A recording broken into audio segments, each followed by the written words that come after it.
What is this? What is this? Shakib Khan is masterpiece. Yes, আমি বড় বড় টিজারের কথাই বলছি। এটা আমার কাছে পুরোপুরি আনএক্সপেক্টেড ছিল। আমি কল্পনাতেও ভাবতে পারিনি যে বরবাদের টিজারটা এই রকম বানাবে মেকার্সরা। আমি ভেবেছিলাম যে সাকিব খান যে তুফান মুভিটা করেছিল তার ভেতর সাকিব খানকে যেভাবে প্রেজেন্ট করেছিল সেটা আউটস্ট্যান্ডিং ছিল। এর থেকে ভালো সাকিব খানকে আর কেউ প্রেজেন্ট করতে পারবে না। বাট আই ওয়াজ টোটালি রং।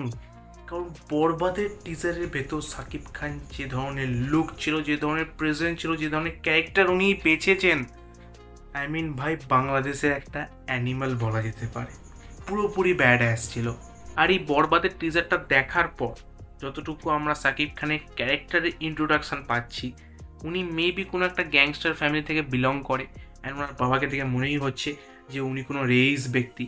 আর হিন্দিতে একটা কথা আছে যে আমির বাপ কা বিগড়া হুয়া অলাদ। তো সেই ক্যারেক্টারটাই প্লে করছে সাকিব খান এই বরবাদ মুভির ভেতর। আর সাকিব খান যদি বিস্ট হয়ে থাকে তাহলে তার জন্য বিউটিও কিন্তু আছে। সাকিব খানের একমাত্র কমজোরি তার ভালোবাসা, তার প্রেমিকা, যার জন্য সাকিব খান যে কোনো লিমিট ক্রস করে দিতে পারে, পৃথিবী বরবাদ করে দিতে পারে, যেমনটা আমরা ডায়লগটাও শুনতে পেয়েছি টিজারের ভেতর। সো ওভারঅল এটাই টিজারের ভেতর দেখানো হয়েছে যে সাকিব খানের মা তাকে ছেলে হিসাবে একেবারেই পরিচয় দিতে চায় না। ইভেন তার বাবার সাথেও মধুর সম্পর্ক তো একেবারেই নয়। আর সবসময় একটা নেগেটিভ অরা ক্যারি করে চলে লোকটা, যে কারণে সবাই তাকে খারাপ বলে, খারাপ নজরে দেখে। আর তার উপর প্রচুর কেস চলছে। বাট আমির বাপ কা বিগড়া হওয়া অলাদ, তাই তাকে কেউ টাচ অবধি করতে পারে না। But now let be honest, বাংলাদেশের সিনেমায় এর আগে এই জিনিসটা একেবারেই হয়নি। এতটা ভায়োলেন্স থাকবে এটা আমি নিজেও ভাবতে পারিনি। সেই কারণে তো আনএক্সপেক্টেড ছিল। বাট কিছু কিছু লোক আছে যারা এই বরবাদের টিজারটাকে ডাউন করার জন্য বলবে এটা সস্তার অ্যানিমালের কপি। আর হ্যাঁ, আমি মানছি যে এই টিজারের ভেতর কিছু কিছু শর্ট ছিল যেগুলো দেখলে অ্যানিমালের কথা মনে পড়ে যাবে তোমার। অ্যান্ড সাকিব খান যখন হাতে ওই চপার নিয়েছিল, সাথে ওভার সাইজ টি শার্ট পরা, অ্যান্ড পিছন দিয়ে ক্যামেরাটা দেখানো হয়েছে, সেই সিনটা দেখে আমার অ্যানিমালের কথাই মনে পড়ে গেছিলো। আবরারের ভাই আজিজের কথাই মনে পড়ে গেছিলো, রণবীর কাপুরের কথাই মনে পড়ে গেছিলো। বাট ইন্সপায়ার হওয়া কোনো খারাপ জিনিস নয়। টিজারের ভেতর যে এতটা ভায়োলেন্স দেখিয়েছে, এতটা খতরনাক লেভেলের অ্যাকশন দেখিয়েছে, এটাই তো এই টিজারের জন্য সবথেকে বড় হাইলাইট।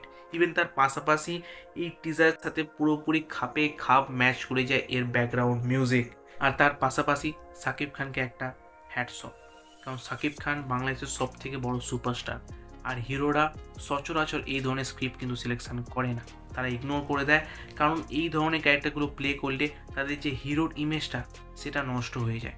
বাট সাকিব খান তার অন্যথা, কারণ উনি প্রতিটা মুভিতে নিজের সাথে যে এক্সপেরিমেন্ট করেছেন সেটা দেখেই বোঝা যায় যে উনি কতটা ভার্সেটাইল অ্যাক্টার। আর এই টিজারের ভেতর কিছু কিছু বেস্ট মুভমেন্ট ছিল। অ্যান্ড আমি যদি আমার ফেভারিট মুভমেন্টগুলো বলি তাহলে ওই কারের ওপর বসে যখন সাইলেন্স বলবে সাকিব খান, ওই মুভমেন্টটা ভাই জবরদস্ত, ইয়েস জাস্ট জবরদস্ত ছিল।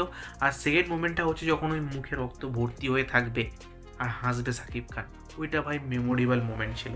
আর তার পাশাপাশি আমার জন্য টিজারের সব থেকে হাই পয়েন্ট ছিল একেবারে এই টিজারের এন্ডিং, যেখানে সাকিব খান ওই হাতে বন্দুক নিয়ে হেলিকপ্টারে উঠতে যাবে অ্যান্ড সাইড দিয়ে সাকিব খানের লুকটা দেখানো হবে। ওটার জন্য কেউ রেডি ছিল না ভাই, ওটা পুরোপুরি আনএক্সপেক্টেড ছিল।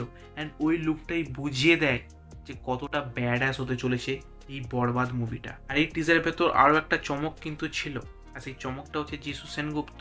কারণ সাকিব খানের ক্রেজিনেস ভার্সেস যিশুদার ম্যাডনেস, এই দুটো যখন একে অপরের সাথে টক্কর নেবে তখন যে মোমেন্টটা ক্রিয়েট হবে না ভাই, সেটা আনফরগেটেবল হবে। আর এই টিজারের ভেতর যদি হালকা হলেও যিশু সেনগুপ্ত ভার্সেস সাকিব খানে একটা ফেস অফ দেখিয়ে দিত, জমে যেত ভাই, জমে পুরো পনির হয়ে যেত। আমি জাস্ট মজা পেয়ে যেতাম। বাট আমি জানি আমি একটু লোভ করে ফেলেছি, কারণ টিজারটা আমার একটু বেশি ভালো লেগেছে, যে কারণে আমি ভেবেছিলাম যে আর একটু দেখালে আরও বেশি ভালো হতো। বাট সেই কারণে আমি এগারলি ওয়েট করে থাকবো এই বরবাদের ট্রেলারের জন্য। অ্যান্ড তোমার কেমন লাগলো এই বরবাদের টিজারটা তুমি অফকোর্স কমেন্ট করে জানাতে পারো।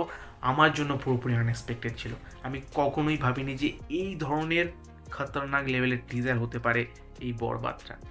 বাকি আমি সাকিব খানের তুফানে যিনি নায়িকা ছিলেন, ওনার একটা আপকামিং ওয়েব সিরিজ আছে, সেটা নিয়ে আমি কথা বলেছি। তো তুমি যাও সেই ভিডিওকে চেক আউট করতে পারো। তোমার সাথে আবার ঠিক সেই ভিডিওতে। So by.